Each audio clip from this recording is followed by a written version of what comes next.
மக்கள் அனைவருக்கும் வணக்கம். இந்த நேபாள நடந்த அந்த வெள்ளப்பெருக்கோட பெருஞ்சீற்றத்த பத்தி தான் இந்த வீடியோல நான் சொல்லப் போறேன். இந்த வீடியோல நேபாள்ல இந்த வெள்ளப்பெருக்கு பெருஞ்சீற்றத்துக்கு அப்புறம் இதுக்கு மேல பெருஞ்சீற்றங்கள் வர வாய்ப்பு இருக்கா? இல்ல இந்தியாவுல இந்த மாதிரியான விஷயங்கள் நடக்க வாய்ப்பு இருக்கா? இத பத்தி நான் ஸ்டெப் பை ஸ்டெப்பா சொல்லப் போறேன். ஃபர்ஸ்ட் விஷயம், இந்த வெள்ளப்பெருக்கு அப்படிங்கிற கோர தாண்டவம் நேபாள்ல ஆல்மோஸ்ட் வந்து பார்த்தீங்கன்னா, ஒரு 9,000 மக்கள் வந்து பார்த்தீங்கன்னா, இதுவரைக்கும் அவங்க எங்க இருக்காங்கன்னே தெரியல அப்படிங்கிறது அஃபிஷியல் டேட்டாவா சொல்றாங்க. ஒரு சில அன்அஃபிஷியல் டேட்டா என்ன சொல்லுது அப்படின்னா, ஒரு 20,000 மக்கள் கிட்ட காணாம போயிருக்காங்க அப்படிங்கிற ஒரு விஷயத்தையும் சொல்றாங்க. சரி, இத வந்து பார்த்தீங்கன்னா, நம்ம ஒரு உண்மைத்தன்மை வந்ததுக்கு அப்புறம் தான் இதுவே நமக்கு தெரிய வரும். இது ஜஸ்ட் வந்து பார்த்தீங்கன்னா, வர தகவல்கள மட்டும் உங்களுக்கு பகிர்ந்துக்கிறேன். ஃபர்ஸ்ட் இந்த கோர தாண்டவத்துக்கான பெரிய காரணம் என்ன அப்படின்னா, அமெரிக்காவுல இருக்கிற ஒரு சில அவங்க ஒரு மெட்ராலஜிக்கல் டிபார்ட்மெண்ட்லாம் இருப்பாங்க. அவங்க என்ன சொல்றாங்க அப்படின்னா, இது வந்து இமயமலையில நடந்த ஒரு நில அதிர்வு. என்ன பண்ணியிருக்கு அப்படின்னா, அங்க இருக்கிற ஒரு பனி பாறைய வந்து பார்த்தீங்கன்னா, சரிஞ்சு அதுக்கு பக்கத்துல இருக்கிற ஒரு லேக் மேல வந்து பார்த்தீங்கன்னா விழுந்திருக்கு.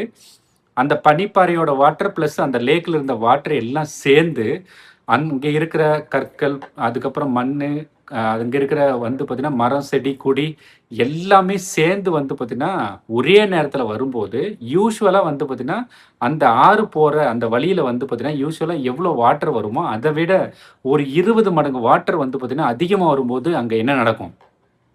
அதுதான் வந்து பார்த்தீங்கன்னா, இங்க கோரத்தாண்டவமா இருக்கு. சரிங்களா? இதுல அவங்க அமெரிக்காவோட மெட்ரோலாஜிக்கல் டிபார்ட்மெண்ட் என்ன சொல்றாங்க அப்டின்னா, அதுக்கு பெரிய காரணமே வந்து பார்த்தீங்கன்னா, நில அதிர்வுன்னு சொன்னாங்க.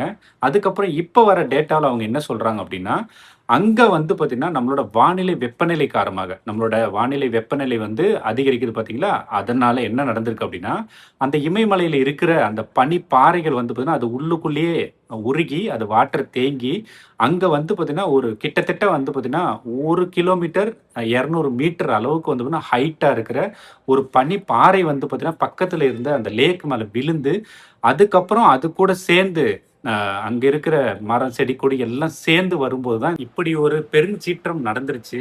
இதுக்கு மேல இதே மாதிரி பெரிய சீற்றங்கள் வந்து பார்த்தீங்கன்னா, நேபாள்ல நடக்க வாய்ப்பு இருக்கா? இல்ல இந்தியாவுல இந்த மாரி நடக்க வாய்ப்பு இருக்கா? அப்படின்னு கேட்டா, அதுக்கான வாய்ப்புகள் இருக்கிறதா தான் சொல்லப்படுது. நேபாள சுத்தி அந்த ஆறுகள் வர அந்த இடத்துல, அந்த ஆறு வந்து பார்த்தீங்கன்னா தொடங்குற இடத்துல. உங்களுக்கு நல்லாவே தெரியும். நாமளும் வந்து ஜியோகிராஃபில படிச்சிருப்போம். கங்கை, பிரம்மபுத்திரா, சிந்து இந்த மாரி நதிகள் எல்லாமே, இந்த பனிப்பாறைகள் தான் வந்து அந்த ஆற்றோட தொடக்கம் அப்படிங்கிறது நம்ம ஆல்ரெடி படிச்சிருப்போம். இந்த மாதிரி ஆறோட தொடக்கத்துல வந்து பார்த்தீங்கன்னா, நேபாள்ல மட்டும் ஆல்மோஸ்ட் ஒரு 2,000 இப்போ ஒரு பனிப்பாறை வந்து விழுந்து இந்த மாதிரி ஒரு கோரத்தாண்டவம் நடந்திருக்கு. இதே மாதிரி வந்து பார்த்தீங்கன்னா, ஆல்மோஸ்ட் ஒரு 2,000 பனிக்கட்டிகள் வந்து பார்த்தீங்கன்னா, அந்த நேபாளம் அந்த ஆறு தோன்ற இடத்துல இருக்கு.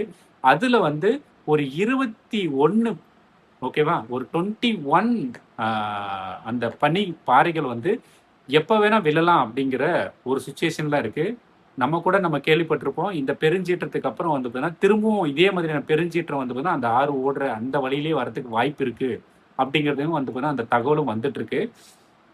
சரிங்க சார். இப்போ இந்தியாவுல எப்படி சார் நடக்குது அப்படின்னா, இதுக்கு முன்னாடி உத்தரகாண்ட்ல இதே மாதிரி ஒரு விஷயம் வந்து பார்த்தீங்கன்னா, முன்னாடி நடந்திருக்கு.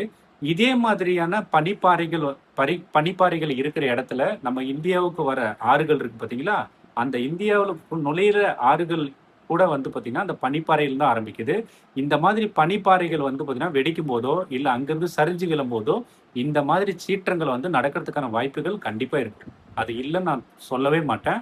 ஸோ, இதுல வந்து நம்ம புரிஞ்சுக்க வேண்டிய விஷயம் என்னன்னா, இப்போ நம்ம நேபாள்ல வந்து பார்த்தீங்கன்னா, இது நடந்திருக்கு. இப்போ நாம எல்லாம் என்னன்னு பேசிக்கிறோம் அப்டின்னா, திபெத் அண்ட் நேபாள் அந்த பார்டர்ல நடந்திருக்குன்னு சொல்றோம். சைனாக்காரங்க இதுக்கு சண்ட போடுறாய்ங்க.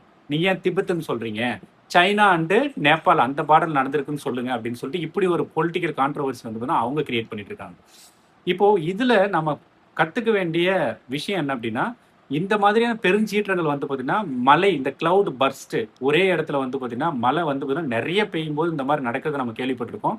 பட் பனிப்பாறைகள் நடக்கிறதும் வந்து பார்த்தீங்கன்னா, யூசுவலா நடந்துட்டு தான் இருக்கு.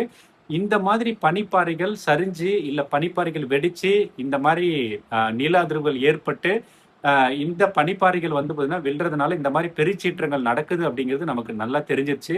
பட் இந்த மாதிரி நம்மோட இந்தியாவில் அந்த ஃப்ளோ ஆகுற அந்த ஆறுகள் அந்த தொடங்குற இடத்துல வந்து பார்த்தீங்கன்னா இதே மாதிரி பனிப்பாறைகள் வந்து விழுந்து இந்த மாதிரியான பெருஞ்சீற்றங்கள் நடக்க வாய்ப்பு இருந்தால் அதுக்கு முன்கூட்டியே வந்து பார்த்தீங்கன்னா என்னென்ன மெஷர்ஸ் எல்லாம் எடுக்கணும் அப்படிங்கிறத நம்ம கண்டிப்பாக வந்து பார்த்தீங்கன்னா உற்று நோக்கணும்.